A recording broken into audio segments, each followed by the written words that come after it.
আসসালামু আলাইকুম রহমতুল্লাহ। আমি এম কে জামান, জ্ঞান বিকাশ এবং প্রফেসর ফর্ম পাবলিকেশন কর্তৃক প্রকাশিত ইজি প্লাস হ্যান্ডবুকটির পক্ষ থেকে আপনাদের স্বাগত। আজকের টিটেলের বিষয় কস্ট অ্যালোকেশন, চতুর্থ পর্ব। বিগত 3টি ক্লাসে আমরা এ অধ্যায়ের 7টি ফরম্যাট সম্পর্কে বিস্তারিত জেনেছি এবং একে একে আমরা এখানে 4টি ফরম্যাটের গাণিতিক সমস্যাগুলো সমাধান করেছি। আজকের ক্লাসে আমরা পরবর্তী 5 নম্বর ফরম্যাট থেকে গাণিতিক সমস্যা সমাধান করব। শিক্ষার্থীগণ, তাহলে চলুন প্রথমে আমরা 5 নম্বর ফরম্যাটটি দেখে আসি। 5 নম্বর ফরম্যাটটি হলো ওভারহেড রিকভারি রেট, উপরি ব্যয় রিকভার করতে হবে। এখান থেকে এই ফরম্যাট থেকে মাত্র আমাদের 6টি প্রশ্ন হতে পারে। প্রশ্নগুলি খুবই ছোট ছোট। ওভারহেডকে ডিস্ট্রিবিউশন করতে হবে বিভিন্ন অ্যাক্টিভিটি দিয়ে, আর প্রশ্নগুলি এমন হবে যে overhead rate per hour, machine hour rate, direct labour cost rate, direct labour hour rate, direct material cost rate এবং প্রাইম কস্ট রেট। এই 6টি প্রশ্ন। শিক্ষার্থীগণ, যে অ্যাক্টিভিটি দ্বারা ভাগ করতে হবে সে অ্যাক্টিভিটি প্রশ্নপত্রে সাপ্লাই দেওয়া থাকবে। তাহলে ওভারহেডকে আমরা 6টি অ্যাক্টিভিটি দিয়ে এখানে ভাগ করতে পারি। পরীক্ষায় দেখা যায় 4 মার্কের অঙ্ক হলে 4টি অ্যাক্টিভিটি দেওয়া থাকে। সাধারণত এই ফরম্যাট থেকে দেখা গেছে এই পর্যন্ত 4 মার্কেরই অঙ্ক আসছে বেশি। তবে যদি 10 মার্কের অঙ্ক দেয় তাহলে সেই ক্ষেত্রে অবশ্যই 6টি রিকোয়ারমেন্ট দিবে। শিক্ষার্থীগণ, অঙ্কগুলি সবই একই রকম। গুরুত্বপূর্ণ অঙ্ক আমি ইজি প্লাস হ্যান্ডনোটে সবই দিয়েছি। এই অঙ্কগুলি 2016 সালে আসছে, 17 সালে আসছে, আর টেস্ট পরীক্ষা আসছে। বিগত যতগুলো কলেজে, বিভিন্ন কলেজে টেস্ট পরীক্ষা আসছে, এই অঙ্কগুলি আমি সব ইজি প্লাস হ্যান্ডনোটে সাজিয়ে দিয়েছি। এসব অঙ্কের বাইরে প্রশ্ন করা হয়তো আর হবে না। তো অঙ্কগুলি খুবই গুরুত্বপূর্ণ। ইজি প্লাস হ্যান্ডনোটটি সংগ্রহ করে আপনারা এই অঙ্কগুলি প্র্যাকটিস করবেন। তাহলে আসি আমরা এই ফরম্যাট থেকে প্রথমে একটি অঙ্ক শিখে আসি। 1 নম্বর অঙ্কটি করি। শিক্ষার্থীগণ, 1 নম্বর অঙ্কটি বলা হয়েছে the following particulars relate to the production department of A factory for the month of June 2003 সাল। এখানে এলিমেন্টগুলো দেওয়া হয়েছে। আইটেমগুলো বলা হচ্ছে ডাইরেক্ট ম্যাটেরিয়াল 80,000 টাকা, ডাইরেক্ট ওয়েজেস 72,000 টাকা, ডাইরেক্ট লেবার আওয়ার্স ওয়ার্ক 20,000 ঘন্টা এবং hours of machine operation, machine চলেছে 25,000 ঘন্টা। Overhead charge allocated to department, এই ডিপার্টমেন্টে ওভারহেড হয়েছে 90,000 টাকা। এই 90,000 টাকা আমাদের বন্টন করতে হবে উপরের এই 4টি অ্যাক্টিভিটি দ্বারা। এই 4টি অ্যাক্টিভিটি দিয়ে বন্টন করতে হবে। এজন্য আমাদের 4টি রিকোয়ারমেন্ট চাওয়া হবে। You are required to list 4 method. এই 4টি মেথড আমাদের দেওয়া হলো। মেথড 4টি হলো মেশিন আওয়ার রেট, অর্থাৎ ওভারহেডকে আমরা মেশিন আওয়ার দ্বারা বন্টন করব। তারপরে direct labour cost rate, direct labour cost দ্বারা ভাগ করতে হবে। এরপর 3 নম্বরে ডাইরেক্ট লেবার আওয়ার রেট, এটা লেবার আওয়ার দ্বারা ভাগ করতে হবে ওভারহেডকে। এবং direct material cost rate, material cost দ্বারা ভাগ করতে হবে। তাহলে আসুন, যে সমস্ত রিকোয়ারমেন্টে আমাদের বলা হবে কস্ট রেট, অর্থাৎ কস্ট দ্বারা ভাগ করতে হবে, সেগুলো 100 দ্বারা গুণ করে পার্সেন্টেজ দেখাতে হয়। আর যেগুলো বলা হয় আওয়ারলি রেট বা ইউনিট প্রতি রেট, ইউনিট দ্বারা ভাগ করতে হয়, আওয়ার দ্বারা ভাগ করতে হয়, এগুলো সাধারণত এইটা কখনো পার্সেন্টেজ দেখাতে হয় না। শিক্ষার্থীগণ, যেমন প্রথম অঙ্কটা আমাদের বলেছে মেশিন আওয়ার রেট, এই আওয়ার রেট দেখাতে হবে। তাহলে সূত্র হলো মেশিন আওয়ার রেট সমান সমান overhead divided by machine hour. Overhead আমাদের 90,000 টাকা প্রস্তুত দেওয়া হয়েছে, ডিভাইডেড বাই মেশিন আওয়ার, আমরা মেশিন আওয়ার দেখলাম দেওয়া আছে 25,000 ঘন্টা। এই 25,000 ঘন্টা দ্বারা 90,000কে ভাগ করিলে 3.60 পার আওয়ার, এটি হলো আমাদের রেট পার আওয়ার। 2 নম্বর প্রশ্ন ছিল ডাইরেক্ট লেবার কস্ট রেট। শিক্ষার্থীগণ, লেবার কস্ট আমাদের সাপ্লাই দেওয়া হয়েছে 72,000 টাকা। আমরা পূর্বেই শুনেছি যে কস্ট দ্বারা ভাগ করলে 100 দ্বারা গুণ করে পার্সেন্টেজ দেখাতে হয়। তাই ডাইরেক্ট লেবার কস্ট এখানে আছে 72,000 টাকা। 90,000 টাকাকে 72,000 টাকা দ্বারা ভাগ করে 100 দ্বারা গুণ করতে হবে। এখানে পার্সেন্ট আসবে 125%। এবার আসুন 3 নম্বরে direct labour hour rate. Labour hour এখানে আমাদের সাপ্লাই দেওয়া হয়েছিল 20,000 ঘন্টা। তাহলে লেবার আওয়ার দ্বারা ভাগ করলে এটি পার্সেন্টেজ দেখানো যাবে না, অর্থাৎ 100 দিয়ে গুণ করা যাবে না। 90,000-কে 20,000 ঘন্টা দ্বারা ভাগ করতে হবে। এতে আসবে 4.50 পার ডাইরেক্ট লেবার আওয়ার। এবার আসুন 4 number, direct material cost rate. Material cost প্রস্তুতপত্রে সাপ্লাই দেওয়া হয়েছিল 80,000 টাকা। ওভারহেডকে আমরা ম্যাটেরিয়াল কস্ট দ্বারা ভাগ করে 100 দ্বারা গুণ করলাম, তাহলে এখানে পার্সেন্টেজ আসলো 112.50%। এই ফরম্যাটে অঙ্ক সব থেকে সহজ, কারণ ওভারহেডকে শুধুমাত্র অ্যাক্টিভিটি দ্বারা ভাগ করে রেট বানাতে হয়। শিক্ষার্থীগণ, তাহলে আমরা আশা করি ভালোই বুঝতে পারলাম 5 নম্বর ফরম্যাটে অঙ্ক। তো পরবর্তী অঙ্কগুলি দেখেন একইভাবে। অঙ্কগুলি প্রত্যেকটা রিকোয়ারমেন্ট অনেক সময় বাড়ানো কমানো হয়, 6টি রিকোয়ারমেন্ট হবে। অনেক সময় প্রাইম কস্ট রেট বলা হয়। প্রাইম কস্ট রেট বললে তখন আমাদের কি করতে হবে দেখেন, অনেক সময় বলে প্রাইম কস্ট রেট। প্রশ্নপত্রে কখনো প্রাইম কস্ট সরাসরি দেওয়া থাকবে না, তবে আমাদের জানা আছে সকল প্রকার ডাইরেক্ট খরচগুলো যোগ করলে, মুখ্য ব্যয়গুলো যোগ করলে প্রাইম কস্ট হয়। তো প্রশ্নপত্রে দেওয়া থাকবে ডাইরেক্ট ম্যাটেরিয়াল এবং ডাইরেক্ট লেবার। এই ডাইরেক্ট খরচগুলো যোগ করলে, অর্থাৎ লেবার এবং ম্যাটেরিয়াল যোগ করলে প্রাইম কস্ট হয়। যোগ করার পরে তারপরে ওভারহেডকে ভাগ করতে হবে, ভাগ করে পার্সেন্টেজ দিতে হবে। 100 দিয়ে গুণ করলে পার্সেন্টেজ আসবে প্রাইম কস্ট রেট। শিক্ষার্থীগণ, তাহলে আমরা 5 নম্বর ফরম্যাট অঙ্কগুলি দেখলাম ভালোভাবে, এগুলি আপনারা পারবেন। ইজি প্লাস হ্যান্ড নোটে এই জাতীয় অঙ্কগুলি আমি গুরুত্বপূর্ণ অঙ্ক সব একত্রে করে দিয়েছি, একটি দেখলে আপনারা সবগুলো অ্যান্সার এই প্র্যাকটিস করতে পারবেন। এবার আসুন 6 নম্বর ফরম্যাট আমরা দেখে আসি। 6 নম্বর ফরম্যাটটি অনেক সোজা। এই অঙ্কটি খুবই ইজি, যার কারণে এখান থেকে পরীক্ষায় খুব কম আসে। এটা হলো আন্ডার ওয়ার ওভার অ্যাবজর্পশন, কম অথবা বেশি অন্তর্ভুক্তকরণ। অনেক সময় বেশি দেখানো হয়, অ্যাকচুয়ালি কম দেখানো হতে পারে, এই জন্য আন্ডার অথবা ওভার দেওয়া হয়েছে। যেমন এই অঙ্কটি, প্রথম অঙ্কটি বলা হয়েছে ডিউরিং দ্য ইয়ার এন্ডেড 31শে মার্চ 1993 সালে factory overhead cost 3 production department X, Y এবং জেড, 3টি ডিপার্টমেন্টের খরচগুলো দেওয়া হলো। এবার আসুন, এখানে বলা হচ্ছে দ্য বেসিস অ্যাপরশনমেন্ট। এক্স এর খরচ প্রথমে বলা হচ্ছে 5 টাকা পার মেশিন আওয়ার ফর 10,000 ঘন্টা। প্রতি ঘন্টায় 5 টাকা, এমনভাবে মেশিনটা চলবে 10,000 ঘন্টা। তাহলে আসুন উত্তরপত্রে আমরা দেখে আসি। প্রথমে এক্স ডিপার্টমেন্ট 10,000 ঘন্টা 5 টাকা করে গুণ করলে আসে 50,000 টাকা। ওভারহেড সংগঠিত হয়েছে, প্রস্তে সাপ্লাই দেওয়া হয়েছে 48,950।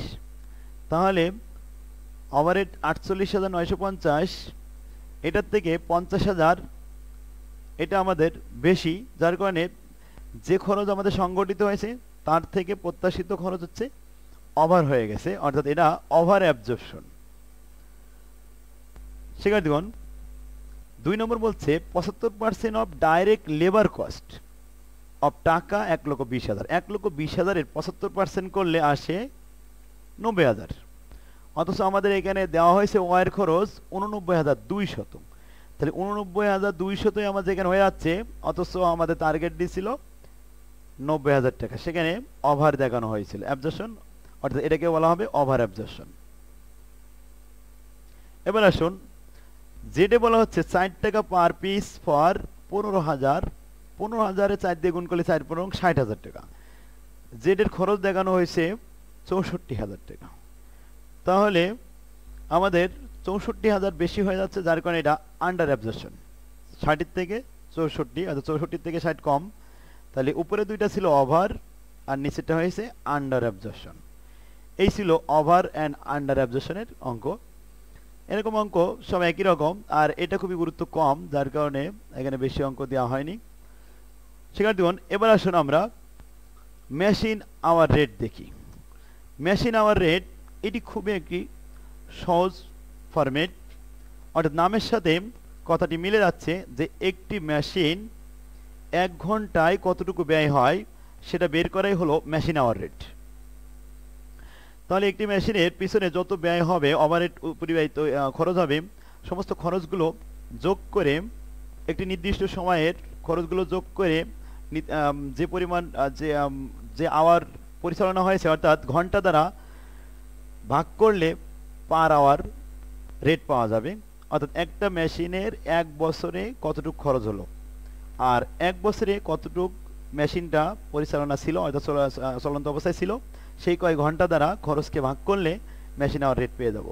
সুতরাং আমরা প্রথমে দেখি মেশিন আওয়ার রেটের অঙ্কগুলি সব একই রকম। এই ফরম্যাটটি অনেক গুরুত্বপূর্ণ। শিক্ষার্থীগণ, প্রথম 1 নম্বর অঙ্কটি আমরা পড়ি। From the following data compute the hourly rate of machine install in a shop. একটা দোকানে একটা মেশিন স্থাপন করা হয়েছে, এর আওয়ারলি রেট আমাদের বের করতে হবে। কস্ট অফ মেশিন 2 লক্ষ টাকা আর ইনস্টল চার্জ স্থাপন ব্যয় ছিল 20,000 টাকা।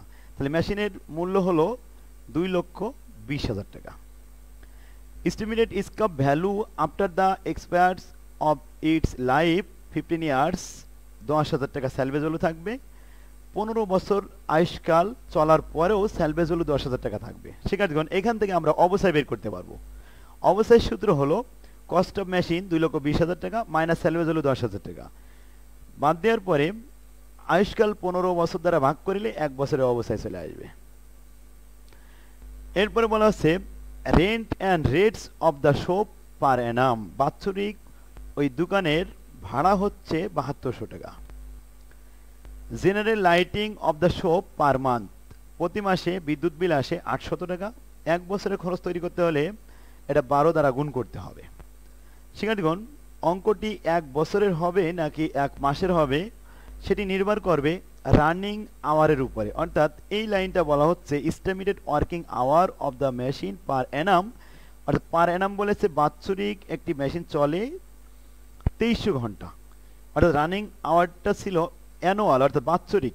এই জন্য সমস্ত খরচকে বছরে রূপান্তর করে নিতে হবে। অর্থাৎ জেনারেল লাইটিংয়ের যে পার মান্থ খরচ ছিল 800, এটাকে 12 দিয়ে গুণ করে 1 বছরের লাইটিং খরচ বানাতে হবে।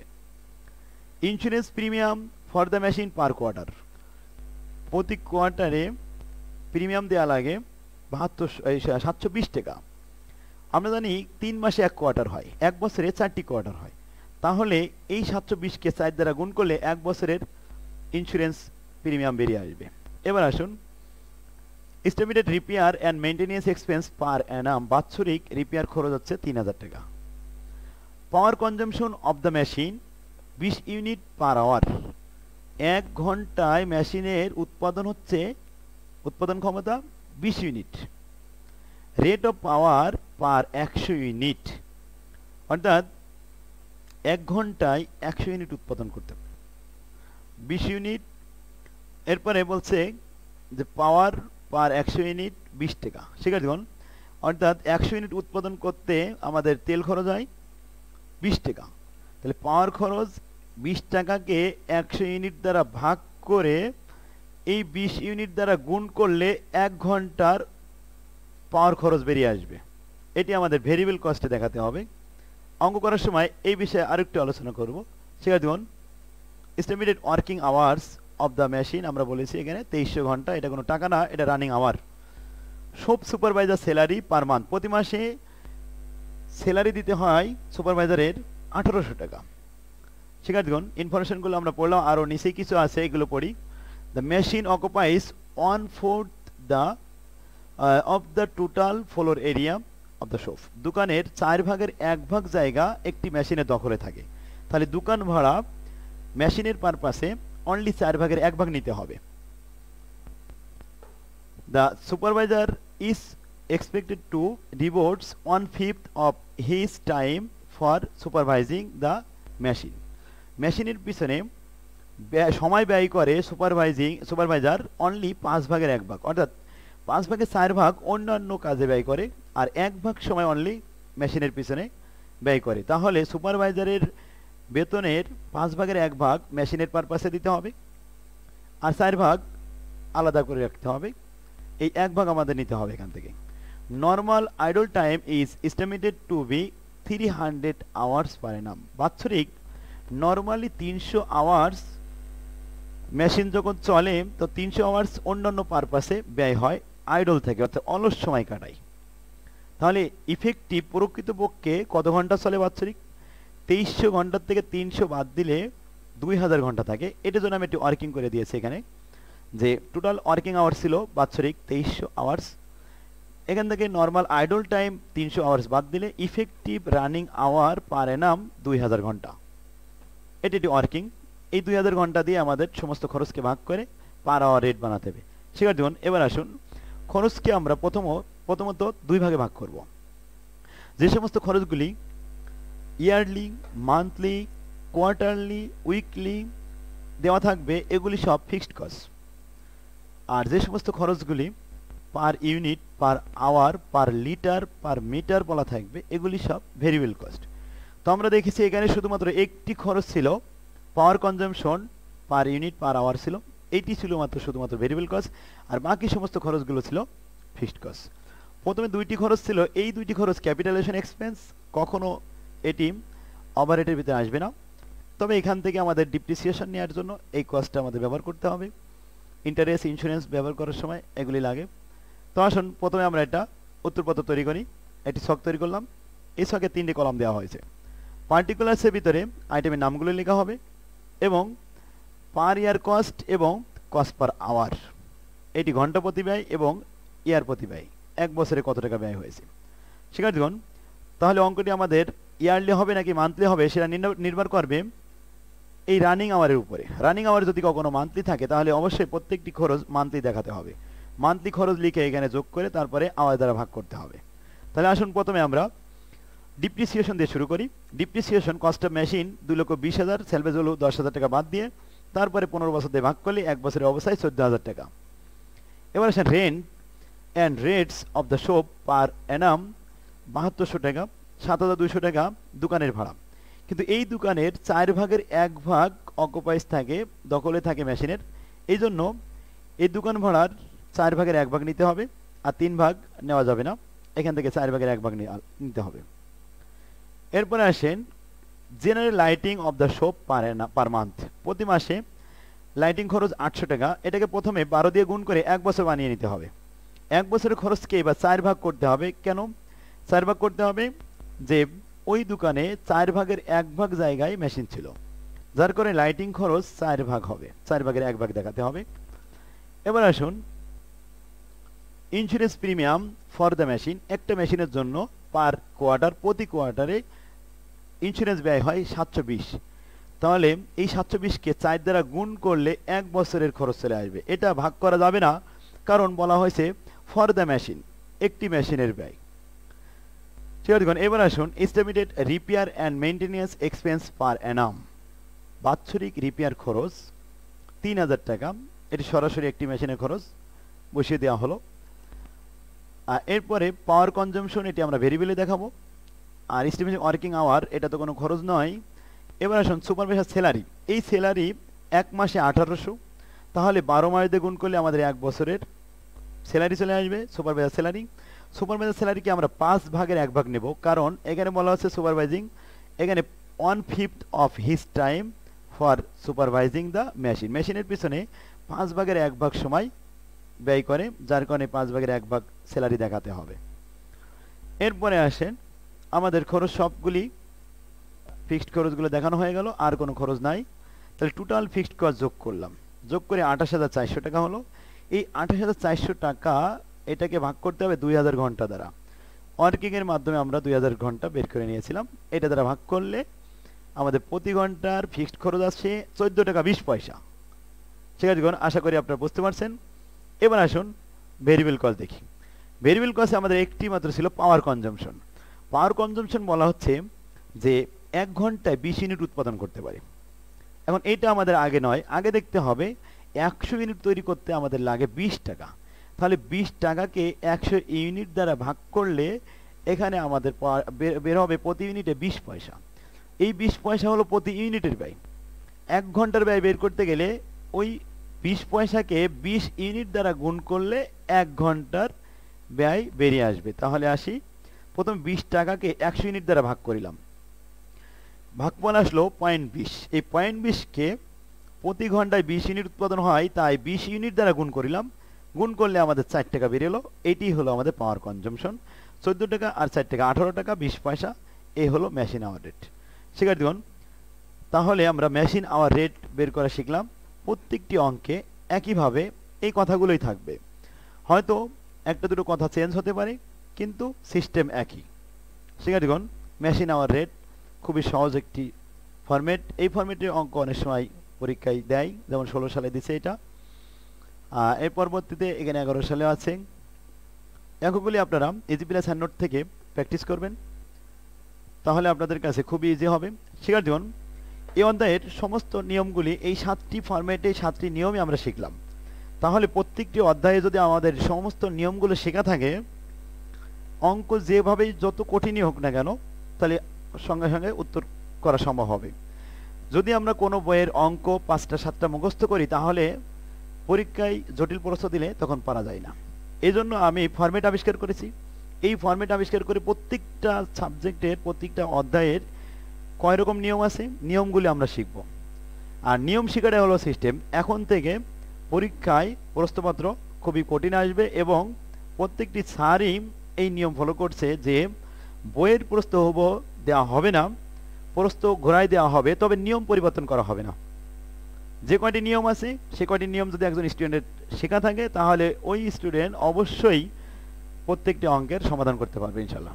শিক্ষার্থীগণ, তাহলে আমরা প্রত্যেকটা ফরম্যাট শেখার জন্য আমাদের ইজি প্লাস হ্যান্ড নোট প্রথমে দরকার। একটি ভালো বই একজন শিক্ষকের মতো ভূমিকা রাখে, কারণ একটি ভালো বইয়ের বৈশিষ্ট্য হলো যে প্রত্যেকটি নিয়মের অঙ্ক আলাদা আলাদাভাবে সাজানো থাকা ছাত্রদের জন্য খুবই ইজি হয়।